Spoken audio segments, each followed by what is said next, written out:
What I noticed here is a comment thread of when I looked at the other comments in that comment section, people were really hitting like on those type of comments that were very obvious and of a popular opinion, like, oh, the fact that people keep going to, Jamal Bryant's church, they is diabolical. They keep going. I think they had over 1,000 likes.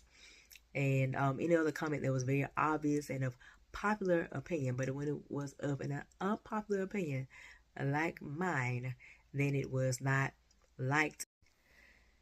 And pressing people who don't like themselves. So I recall about a week ago seeing a post. It was regarding Jamal Bryant and his wife Karri Bryant, and the situation was pertaining to the dress she wore at a gala not too long ago. And as you have seen a lot of the videos and the post, it did go viral. So there was one point in a particular video that I was watching, and the woman who was doing her commentary about the situation, she brought up a video of a lady who was saying, hey, you all went on this full Target boycott, but you're still supporting Balenciaga.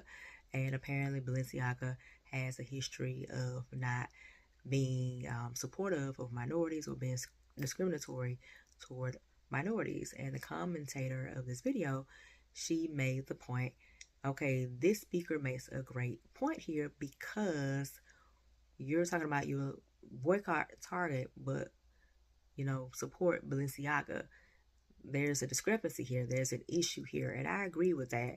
And so I remember writing a comment basically saying, why boycott Target and support Balenciaga? And I said, it's a question. I would love to know the answer to this question. I'm just curious. I would love to know the answer to this question. And I got 0 likes on that comment. And I even put the little timestamp for that portion of the video that that part was discussed.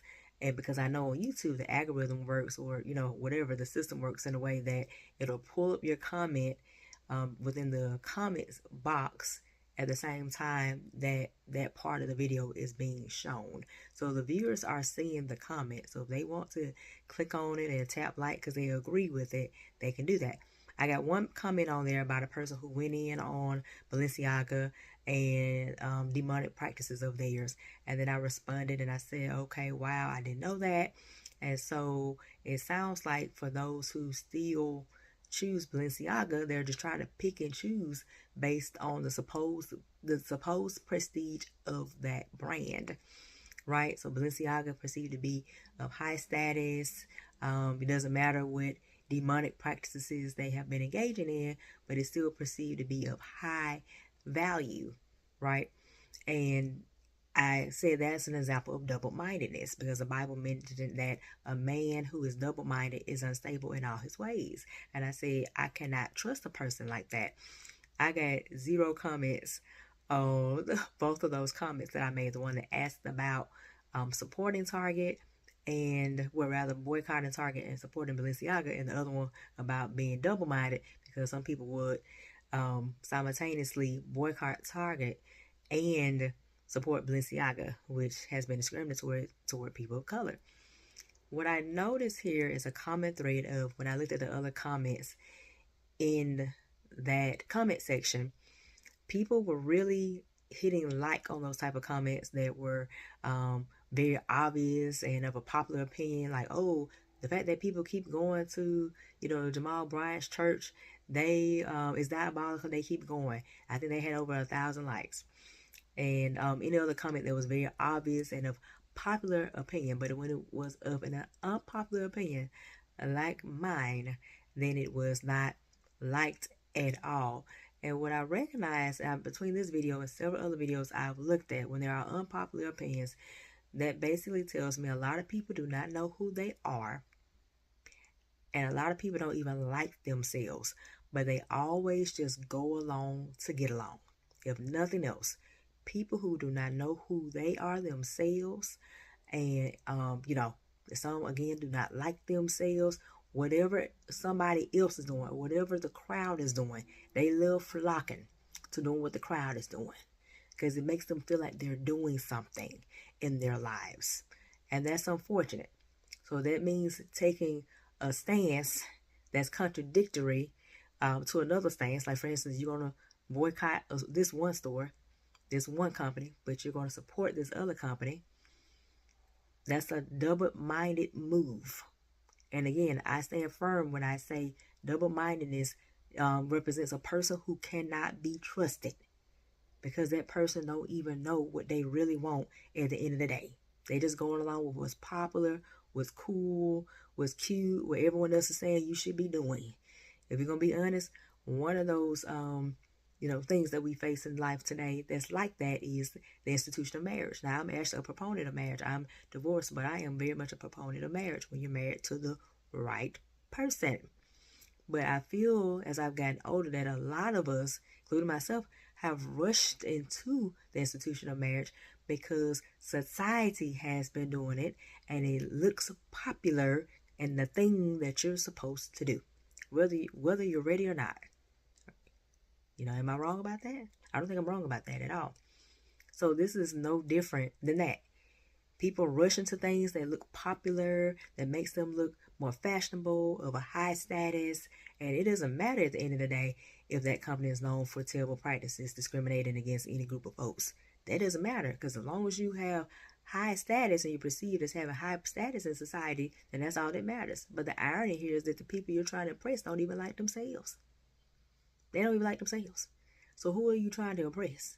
And for my Christians out here, we're really supposed to be impressing the Lord. There should be no one else outside of the Lord we're trying to impress. So these labels made by man, right? These labels that you cannot take with you into the afterlife after you die, these labels really don't matter at all. So a lot of people are just uncertain of who they are. And I don't think this whole move of impressing others who don't like themselves is wise or smart. And that's why a lot of people are resentful today, have negative energy, are attacking other people, uncertain about life, feeling hopeless in life, because they want to, feel something. But when they go and run after the crowd, they always come up feeling empty and feeling short. But that's how you're supposed to feel. Because if you're a Christian especially, and you call yourself a believer, your relationship's supposed to be solely with the Lord. The most important relationship you're supposed to be focusing on, and the one person you're supposed to be impressing, is the Lord. And once you do that, all that feelings of emptiness goes away. So that's just something I just really wanted to bring up today. Too many people too busy trying to impress folks who don't like themselves. And you're coming across as double-minded, which is a person who can't be trusted. And again, it does make a lot of sense given a lot of the hatred that we have with people today. And before the people get on me talking about, well, we need to support Target because it is, and you must be a Target supporter, and it must mean you're against people of color, and and all those things, and DEI, and this. I didn't say any of that, but to be very clear, until the black people really start respecting other black people, do not come to me about me making this argument at all. There were some videos I made a few videos ago, and you can go to that one video I made called The Number One Reason I Don't Envy Married Women, and I mentioned 6 different married people representing 6 different marriages who attacked me for no reason. All of them were black. So, people ain't budging about those situations when I bring those up, as well as other people who have gone through their own attacks. Most times people don't bat an eye. So when you're ready to fight on those situations and come up with true solutions to resolve those issues, that black on black hatred and, hurt, then you can tell me about the rest of these other arguments that you have about you would support this one company and boycott this other company. So that's all I really wanted to bring up. I thought it was a very interesting topic, something to keep in mind. One big tip, get off social media for a while, y'all, so you can lose the comparison, that whole comparison game, that drive by likes. I actually got off my social media some years ago, and it was a game changer for me. So I live very freely in my life, which is interesting enough, I think that's a huge reason that I'm a target for a lot of people to attack, because unlike me, they're online, looking at everybody else's life and comparing other people's lives to theirs and looking at likes on their account and whatnot, and they're being consumed by it. And I'm not. And they see that and they don't like that. So get off social media for a while, y'all. Give yourself a break. Do that good for yourself. You deserve it. And be free. Because we only got this one life to live, and once it's over, it is over. And take a stand for something that's important in the world and stand firm in it. Don't be double-minded. Be firm and stop worrying about impressing other folks, because chances are a lot of them do not like themselves. All right. Hope this has been helpful for you, and I look forward to seeing you in the next video. Bye-bye.